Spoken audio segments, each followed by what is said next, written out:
Nama saya Hadi Putrato.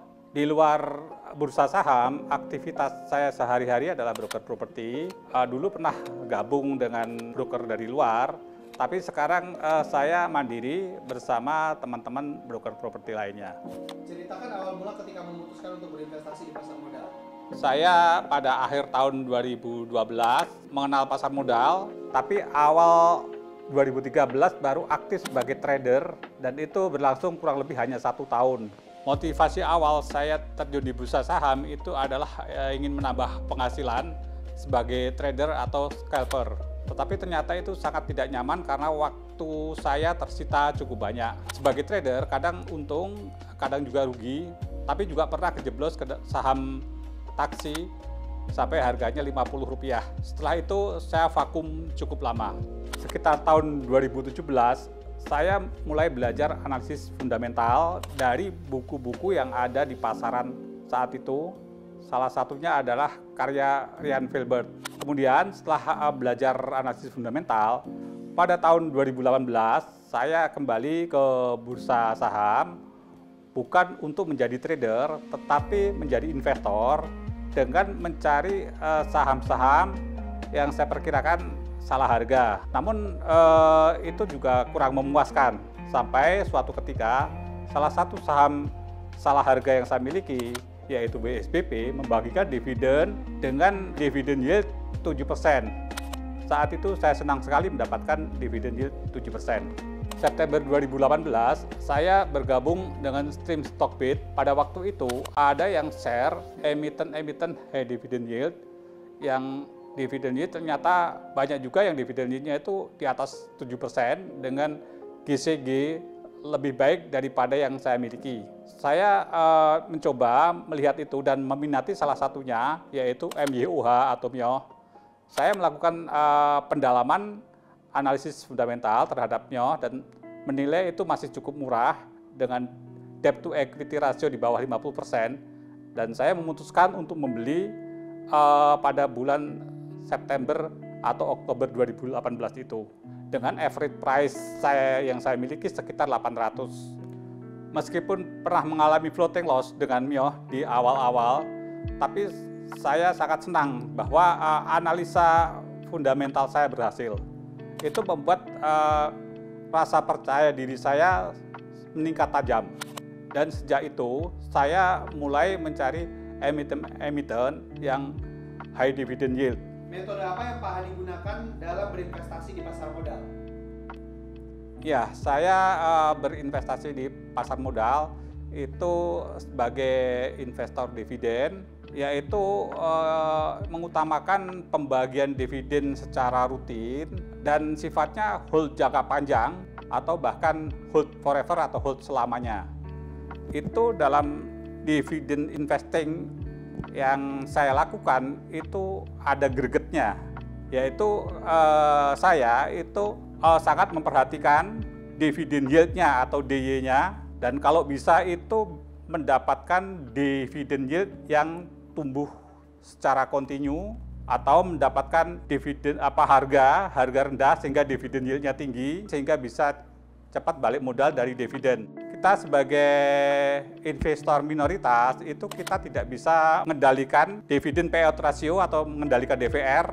Yang bisa kita lakukan adalah mengendalikan average price saham yang kita miliki. Jadi perlu dicatat, kalau kita sudah memiliki saham itu dividen yield-nya dihitung dari harga average price atau harga rata-rata yang kita miliki, bukan dihitung dari harga pasar. Disitulah saya dengan dividen investing gaya saya itu ada gregetnya. Jadi kita hemat price, pantang melakukan averaging up supaya dengan dividen yield tinggi dan bisa tumbuh itu kita bisa cepat balik modal dari dividen. Di Bursa Efek Indonesia itu ada 800-an emiten.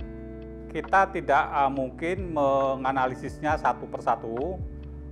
Jadi metode yang saya gunakan itu yang pertama adalah screening high dividend yield dengan yang ada di Stockbit. Screening high dividend yield itu baru merupakan suatu permulaan. Itu yang pertama, itu baru kunci pembuka. Jadi setelah melakukan screening emiten high dividend yield, yang kedua kita coba cek komposisi pemegang sahamnya.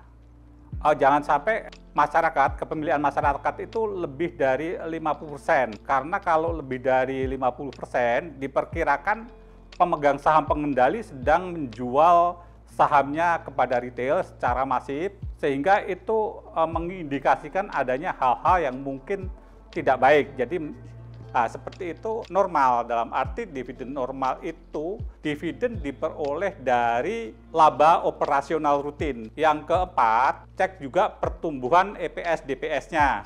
Jadi yang tentu kita utamakan itulah yang pertumbuhan rasional rutin. Yang keempat, cek juga pertumbuhan EPS DPS-nya. Jadi yang tentu kita utamakan itulah yang pertumbuhan EPS DPS-nya akan naik. Jadi kalau pertumbuhan EPS DPS-nya akan turun karena sifatnya siklis, ya kita perlu berhati-hati atau menghindarinya. Kelima, cek juga track record labanya 5 tahun terakhir. Memang idealnya track record labanya 5 tahun terakhir itu meningkat. Namun mungkin ada juga yang track record labanya 2 tahun terakhir itu turun dari sebelumnya. Sebenarnya kalau itu terjadi karena sifatnya eksternal seperti pandemi, itu tidak apa-apa. Hanya memang kita harus cek bahwa itu akan naik, laba atau EPS DPS-nya akan naik. Kecuali kalau misalnya ada suatu emiten yang laba 2 tahun terakhirnya turun, tapi emiten sejenis yang lain labanya tidak turun. Nah, itu sebaiknya kita hindari. Yang keenam, kita usahakan itu angka efisien perolehan dividen atau AEPD itu normal, yaitu 1 ke atas. Jadi kalau DPR-nya 50%, itu dividen yield-nya 6%, itu berarti angka efisien perolehan dividennya di atas 1. Kemudian yang ketujuh, itu baru kita analisa fundamental yang lain yang lebih lengkap, termasuk GCG, kita cek juga ROE, PBV, dan sebagainya, termasuk kemungkinan kita melakukan bedah laporan keuangan. Kenapa Pak Hani memilih dividen investing dalam berinvestasi? Ya, saya memilih dividen investing itu ya pertama-tama karena kemungkinan tingkat keberhasilannya sangat tinggi dan tidak menyita waktu saya di luar. Dan ternyata di dividen investing yang saya jalankan itu bisa juga mencapai one bagger atau multi bagger bahkan. Kalau kita melakukan dividen investing secara sembarangan, sebenarnya kita telah menyiapkan kesempatan yang ada, karena dari pengalaman saya itu emiten yang high dividend yield itu sebagian besar memang emiten yang salah harga. Jadi kita mestinya harus usahakan average price tetap rendah supaya DY kita tinggi dan bisa tumbuh lebih cepat dan bisa balik modal dari dividen. Apakah Pak Hani pernah mengalami dividen trap? Pada saat ex-date itu harga saham itu akan anjlok. Namun kalau kita sebagai investor dividen itu tentunya kita hold itu jangka panjang. Jadi 3 tahun lebih. Nah, saya tidak hanya pernah mengalami dividen trap, tapi juga pernah mengalami crash yang harga sahamnya anjlok. Waktu itu saya pertama kali memiliki saham Hexa, itu average price atau harga rata-rata saham Hexa yang saya miliki yang pertama kali itu sekitar 3.130. Pada saat ex-date itu harganya anjlok di bawah itu. Tapi kita sudah menyiapkan dana untuk melakukan averaging down, sehingga saya melakukan averaging down dan mendapatkan harga saham rata-rata Hexa itu sekitar 3.080. 6 bulan kemudian pada Maret 2020 itu terjadi crash sehingga harga saham Hexa itu anjlok sampai sekitar 2.000 dan fundamentalnya menjadi tanda tanya. Namun saya tetap punya keyakinan karena saya sudah melakukan analisa bahwa segmen atau portofolio bisnis Hexa itu dia ada pertambangan, ada infrastruktur, ada perkebunan, ada kehutanan. Nah, setelah saya melakukan analisa itu, saya merasa bahwa antara siklus pertambangan dengan siklus infrastruktur beda, jadi beda siklusnya. Sehingga kalau ada yang turun, ada juga yang naik atau tidak turun. Sehingga saya tetap berani membeli saham Hexa saat pandemi itu. Sehingga saya melakukan averaging down dan tetap megang saham Hexa sampai sekarang. Kalau sekarang Hexa saya sudah mengalami floating profit dan tentu saja pengembalian dari dividen itu juga sudah sangat besar. Jadi itulah sebabnya kalau kita melakukan dividen investing itu sifatnya mesti jangka panjang, tidak bisa jangka pendek atau hit and run, tidak seperti itu. Jadi mesti jangka panjang. Kita perkirakan kalau kita masuk itu sekian tahun lagi kita kembali dari dividen, jadi tidak bisa jangka pendek. Apakah betul investasi dengan dividen investing itu cuannya terbatas, Pak? Nggak benar itu. Mungkin cara dia mainnya itu hit and run, bukan investor jangka panjang. Kalau saya kan tidak begitu. Jadi buy hold di emiten high dividend yield dan pantang melakukan averaging up. Saya tidak membatasi berapa maksimal jumlah emiten dalam portofolio saya. Dan tidak boleh ada favoritisme terhadap 1 atau 3 emiten. Apa saham paling cuan yang pernah Pak Hani beli selama berinvestasi di pasar modal? Selama investasi itu yang paling cuan adalah Hexa dan Rans. Memang floating profit paling tinggi itu saya alami di ANTM, tapi itu jumlahnya sangat kecil, jumlah lotnya sangat kecil. Kalau Hexa dan Rans itu jumlah lotnya memang sangat banyak. Waktu itu saya membeli Hexa itu karena memang saya yakin bahwa meskipun harga batu bara jatuh itu tetap berani karena saya lihat segmen bisnisnya itu tidak hanya pertambangan tapi ada juga infrastruktur dan yang lainnya. Saya rasa itu cukup bisa menahan pengaruh dari batu bara sehingga mendapatkan investasi yang baik di Hexa. Dan akumulasi dividen dari Hexa itu termasuk yang tinggi dengan jumlah lot yang cukup banyak. Kalau RAN, waktu itu selama pandemi ya, waktu itu memang saya mencari emiten yang pertumbuhan EPS-nya tidak terpengaruh. Saya mendapatkan ada 3 waktu itu, Rans, PBID, dan Link. PBID dan Link pernah mendapat one bagger. Kalau RAN itu memang jumlahnya banyak dan waktu itu saya memperoleh average price sekitar 404. Pernah mengalami floating profit 500%.